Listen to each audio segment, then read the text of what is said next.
Aktor Sony Septian baru-baru ini mengejutkan publik tentang kabarnya yang tengah mengalami penyumbatan pembuluh darah akibat keracunan makanan. Sony harus dilarikan ke rumah sakit beberapa minggu lalu.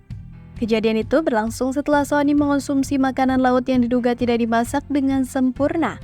Hal ini menyebabkan makanan tersebut tidak tersaji dengan aman, sehingga Sony mengalami keracunan yang serius. Setelah mengonsumsi seafood, Sony mulai merasa mual dan muntah sebanyak 12 kali dalam waktu singkat.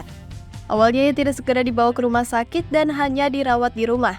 Namun karena kondisinya tidak membaik, Sony akhirnya dibawa ke rumah sakit di Jakarta pada pertengahan Juli lalu untuk mendapatkan perawatan medis lebih lanjut.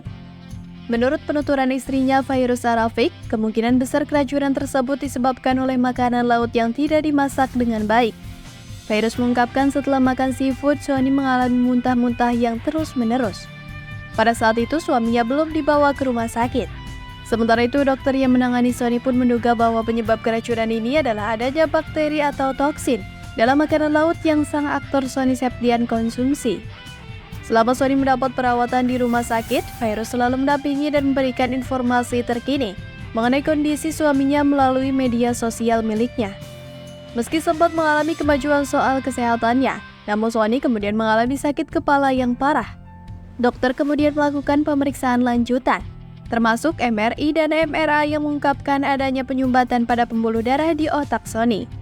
Kondisi tersebut memerlukan tindakan medis segera. Aktor Sony Septian pun menjalani operasi untuk mengatasi penyumbatan pembuluh darah pada bagian otaknya. Setelah operasi, Sony menempati ruang ICU untuk pemantauan intensif. Beruntung setelah beberapa hari kondisinya mulai membaik dan ia dipindahkan ke kamar perawatan biasa. Fairuz menyampaikan bahwa setelah perawatan di ICU selama 2 hari, kondisi Sony terus menunjukkan perkembangan positif. Aktor Sony Septian kemudian memulai proses pemulihan dengan fisioterapi untuk mengembalikan fungsi tubuhnya. Setelah beberapa minggu mendapat perawatan di rumah sakit, ia akhirnya diperbolehkan pulang, meskipun masih harus menjalani check-up rutin.